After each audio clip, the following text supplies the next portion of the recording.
você, Salvatore Raquel, que mais um vídeo tirado do meu canal O Mundo do Flamengo. Então já curta, comenta, se inscreva e ative o sininho para não perder nada do meu canal, porque é muito importante para mim. E eu sempre estou aqui, jogo após jogo, com a minha análise, a minha resenha sobre o jogo, o resultado, o VAR, as notícias do jogo, o mercado da bola, que também anda muito agitado pelo Flamengo. Todas as notícias do clube mais querido do Brasil e do mundo, né? Que é o nosso Mengão, Mengão do meu coração. Nação, Flamengo e Vasco nessa linda noite de sábado. Flamengo e Vasco lotaram o Maracanã no Clássico dos Milhões. O Vasco se encontrando na terceira classificação com 14 pontos. Do outro lado da tabela, tínhamos o mais querido do mundo, o nosso Mengão, que vem de uma vitória contra o Botafogo na última quarta-feira, onde tivemos aquele episódio vergonhoso lá no final do jogo.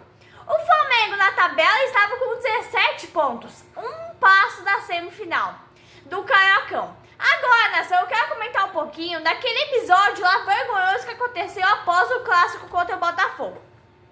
Quero comentar sobre o julgamento do STJD. Então, o Tribunal da Justiça Desportiva do Futebol suspendeu por 30 dias preventivamente o árbitro do VAR, os jogadores Alexandre Barbosa e Alex Telles do Botafogo e o jogador Cleiton do Flamengo. Aí você vai perguntar, não, por que foram suspender o VAR? Então, nação, é o seguinte, né? O VAR foi punido em razão da não expulsão do De La Cruz após a falta fortíssima contra o Matheus Martins. Aquela falta que gerou muita polêmica, que era para expulsão. Eu sou flamenguista, eu concordo que é uma falta muito pesada, muito perigosa e era para ter sido para expulso. Então, aí foram lá e simplesmente suspenderam o VAR, só não suspenderam o juiz por causa de alguns acertos do jogo. Então, nação, a gente estava torcendo para que essa noite tivemos um jogo bom, sem violência, né? E também torcíamos para que o nosso Mengão erga a taça mais charmosa, a Taça Guanabara. Então, nação, teremos continuidade com a Taça Rio e as semifinais do Carioca após isso. Na nação, uma notícia maravilhosa eu trago para vocês. O Flamengo tem a maior torcida do Brasil, já que isso não é novidade para ninguém na nação. Mas o Flamengo lidera o ranking com 25% da torcida brasileira, numa nova pesquisa apontada.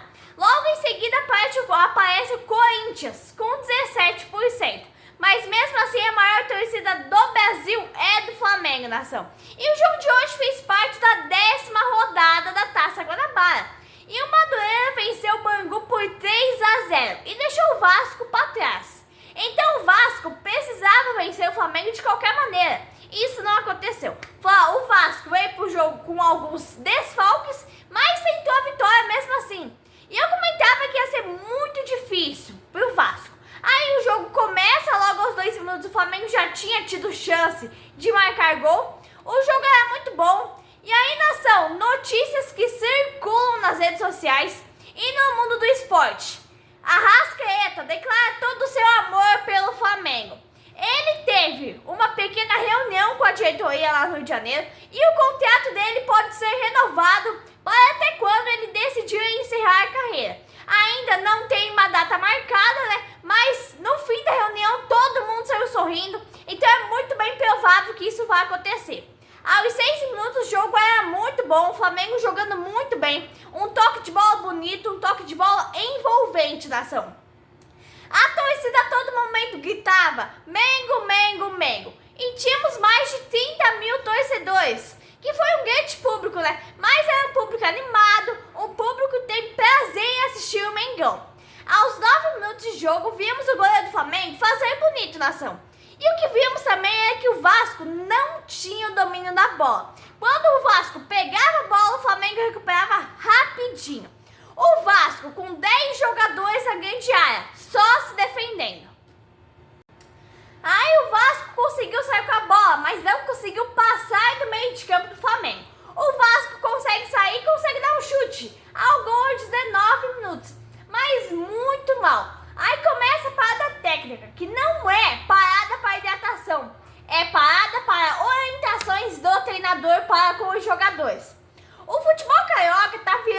estilo basquete e vôlei na nação, que eu acho um absurdo isso. Mas enfim, não vou entrar muito em detalhes, porque todo mundo que me acompanha sabe da minha opinião sobre essa tal parada técnica, que eu acho uma verdadeira palhaçada isso.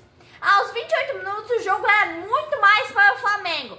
E aos 27 minutos, após a parada técnica, o Plata recebe a bola do Bruno Henrique e é atropelado e logo em seguida ganha pênalti. Bruno Henrique pega a bola e assume a responsabilidade. Com a camisa do Mengão, Bruno Henrique já marcou 8 gols contra o Vasco. O rei dos clássicos foi para a cobrança e marcou 1-0 para o Flamengo. Bruno Henrique é um gigante em campo. O rei dos clássicos mantém a escrita, fazendo o 9º gol contra o Vasco. Aos 34 minutos, o Flamengo vencendo por 1-0 e jogo em mãos, né? O Flamengo foi a 20 pontos e o Vasco permaneceu ali com 14 pontos. O Vasco não conseguia dar um suspiro em campo, só se defendendo. O Flamengo ia massacrando o Vasco, parecia um rolo compressor. Aí o Flamengo 2-0, golaço de Plata. Mas o VAR anula o gol do Flamengo, nação. 1-0 de volta para o Flamengo. E o Wesley fez uma linda roubada de bola. Bruno Henrique quase amplia. Só dava o Flamengo o jogo todo, o Vasco apagado em campo. O Flamengo fez o papel dele, né? Fez o papel de um Flamengo poderoso que almeja ganhar todos os títulos da temporada. Esse foi o Flamengo que vimos hoje. O Vasco não conseguia sair. O Flamengo perdia a bola. 2, 3 jogadores iam para cima, recuperava a bola rapidinho. Aí o que acontecia, nação? Tínhamos 45 minutos. E esse é o Flamengo que queremos ver. Esse é o Flamengo que a nação quer ver. O estilo de jogo do Felipe Luiz é quase parecido com o estilo de jogo de Jorge Jesus. Mas não confundam o futebol de 2019 com o futebol de hoje em dia. O Vasco voltou para o segundo tempo com um time diferente. No primeiro ataque trouxe muito perigo ao gol do Flamengo. O Flamengo não perdia para o Vasco há 7 jogos e hoje completou 8 jogos. O Flamengo levou um sufoco no começo do segundo tempo, mas em seguida saiu para o jogo de novo. E o Vasco tem um grande nome, né, que é o Felipe Coutinho, mas vamos falar a verdade, o Felipe Coutinho tá velho já e ele não vai resolver sozinho, né? Aos 7 minutos o Vasco voltava de novo a fazer finalizações. Entre Pulgar e Everton Araújo, o jogador do Vasco quase marcou. O segundo tempo do Vasco foi outro futebol, nação. O Flamengo é outro time. O Vasco apresentou outro futebol. E aí o Vasco continuava chegando, nação. Mais uma finalização aos 10 minutos do segundo tempo. Nação, eu quero dar uma alfinetadinha aqui na diretoria do Vasco, no time do Vasco. A diretoria do Vasco trouxe o Felipe Coutinho, achou que ele ia jogar de goleiro, de meia, de atacante, de lateral, de zagueiro. Ele não vai resolver os problemas do Vasco sozinho. Ele não vai jogar sozinho. O que acontece? O Vasco tem um time muito fraco. Não adianta trazer Coutinho, pode trazer quem quiser. Mas se não tiver elenco, se não tiver um grupo unido ali, todo mundo por um motivo, jogadores bons, não é desmerecendo ninguém do Vasco, tá? Mas, não vai adiantar nada. Agora eu vou lá pro Campeonato Paulista. A situação do Santos com o Neymar. Santos trouxe o Neymar de novo, repatriou o Neymar, vai pagar um salário bilionário pro Neymar. E aí o que acontece, nação? Neymar não vai jogar sozinho, até porque Neymar está voltando de contusão.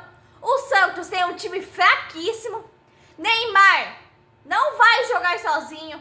Neymar apenas está jogando 30, 40 minutos do primeiro tempo ou do segundo tempo. Não chegou a completar um jogo como titular ainda. Então não adianta trazer Neymar, não adianta trazer Coutinho. Pode trazer quem quiser. Se não adianta nada, se não tiver goleiro, se não tiver zagueiro, se não tiver lateral, atacantes para dar conjunto, laterais, meio campista, então não adianta de nada. Você pode trazer quem você quiser, mas se você não tiver um elenco, não tiver um conjunto, se você não tiver um grupo de jogadores bons, como eu disse, não é desmerecendo ninguém, não vai adiantar de nada. Flamengo voltou com uma certa lentidão no segundo tempo, bastante acomodado. Parecia que o Flamengo queria decidir os jogos nos detalhes.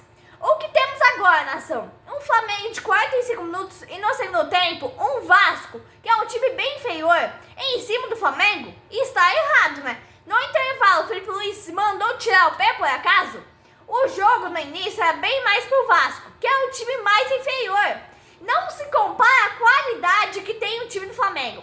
O Flamengo vencendo por 1-0, tínhamos 15 minutos. E o Vasco insistiu, e aos 17 minutos quase empatou. Aí o Flamengo reforça o time, tira Varela, coloca Léo Ortiz, tira Everton Araújo, coloca Alan, e tira Arrascaeta e coloca Luiz Araújo. Aí mais uma linda jogada de Luiz Araújo, lançamento para o Michael, mas Michael não aguentou e sentiu o posterior da coxa. Então, nação, esse estiramento da coxa, ele já havia sentido contra o Botafogo. Aí já é pra equipe médica do Flamengo ficar de olho aberto, né? Aí vem a parada para orientação, troca de ideias entre os jogadores e os técnicos. Não, porque isso aqui não é hidratação não, nação. E eu disse, né, no início que tínhamos um pouco mais de 30 mil pessoas no Maraca. Saiu público de 44 mil pessoas. É um bom público, um público muito bom mesmo, para um jogo de Taça Guanabara, nação. Aos 30 minutos estreava o jogador do Vasco. Mal tocou na bola e já levou amarelo. Quase contundiu o Plata. E o Flamengo calmamente buscava o seu segundo gol. E há uma grande possibilidade de Wesley ser convocado para a seleção brasileira. Eu acho muito justo isso, né? Porque o que ele está jogando de bola é absurdo, nação. A volta por cima que ele deu no time do Flamengo é uma coisa assim espetacular. Aos 35 minutos, o Vasco perdeu aquele ritmo de jogo que voltou para o segundo tempo. Ele voltou a se recolher todo, como no primeiro tempo. Felipe Luiz mudou o time, acertou as substituições. O Flamengo não botava tanta pressão como botou no primeiro tempo, mas administrava aquele placar perigosíssimo de 1-0. O Vasco colocou Payet e Felipe Coutinho jogarem juntos, né? Achando que eles iam resolver o jogo de uma hora para outra. Aos 108 minutos, o Wesley dá um belo chute ao gol. Como eu disse, jogando muito, seria uma convocação muito justa feita pelo Dorival Júnior. E outra, nação, tem um monte de times grandes europeus brigando pela contratação do Wesley. Então isso prova quanto que ele está jogando no Flamengo. Aos 40 minutos, o jogo na reta final, o jogo pegando fogo. E até ali tínhamos uma boa arbitragem, o gol foi muito bem anulado. Eu sou flamenguista, nação, mas o que é certo, não tem discussão. O que é certo tem que ser certo, né, nação? E aí vamos ter a última rodada da Taça Guanabara, com o Flamengo de líder, provavelmente, e outros 3 times pequenos. Então o que isso significa? Que Fluminense, Vasco e Botafogo não vão conseguir chegar provavelmente. E aos 43 minutos, mais uma linda jogada de Wesley. E Wesley sai em toda parte do campo, jogando muito, comendo a bola, nação. Wesley toca para Cebolinha, faz um lindo gol, nação. Nação brasileira, só para finalizar o meu comentário sobre o Neymar. Nação, meu pensamento é que o Santos não tem conjunto, não tem elenco assim, né? Só tem o Neymar ali de craque de bola. E aí o que acontece, nação? Em menos de um ano, o Neymar vai virar dono do Santos, né? Porque o Santos fez muito errado em contratar o Neymar, porque não tem elenco, não tem conjunto, sempre dependeu de um jogador só. E agora vão jogar toda a responsabilidade nas costas do Neymar. E o Neymar vai acabar se queimando no Santos e vai acabar virando dono do Santos também. E aí, nação, diria o saudoso Silvio Luiz, narrador da Band: Cebolinha botou no ninho da coruja, na gaveta do gol. Cebolinha que volta de contusão, longos meses lesionado. Cebolinha vem voltando aos poucos, se reafirmando aos pouquinhos. E o Wesley foi disparado o melhor jogador em campo. Então é isso, né, nação? Quando tem que elogiar, eu vou elogiar. Mas quando tem que criticar, eu vou criticar. O Flamengo deu um apagão na volta do segundo tempo, onde o Vasco deu uma respirada, veio pra cima do Flamengo, quase empatou o jogo. Aí, após as substituições, o Flamengo reequilibrou o jogo, botou a bola no chão e fez 2-0 com Cebolinha. Cebolinha que fez um lindo gol. E ainda temos 50 minutos. Novamente temos uma confusão, nação. O jogador Puma do Vasco parte para cima do Wesley, mas rapidamente tudo se acalma ali e a bola volta a rolar. Felipe Luiz, o que a nação quer futebol que o Flamengo apresentou hoje. Um jogo muito bom. E aí, fim de jogo, nação, o Flamengo venceu merecido, chegou a 20 pontos e é o líder da Taça Guanabara. Continuamos em rumo à conquista da Taça Guanabara. Segunda taça do ano, nação, uma vitória muito justa, uma vitória maiúscula diante do Vasco, né, nação? Como eu disse, o Vasco tentou dar uma melhoradinha, tentou dar uma equilibrada no jogo no início do segundo tempo, mas foram só 5, 10 minutos de pressão inicial. Depois voltou, né? O Flamengo reequilibrou o jogo. E aí deu nisso, né? Cebolinha fez 2-0. E eu volto agora sábado, às 4h30. Flamengo e Maricá, né? Aí pela rodada número 11 da Taça Guanabara, chegando ao fim. E o Flamengo é o atual líder. Eu vou estar aqui com a minha resenha pós-jogo, a minha análise, as minhas críticas, o meu elogio. Tudo sobre a escalação do Filipe Luiz, o time que vai a campo, o resultado do jogo, o VAR.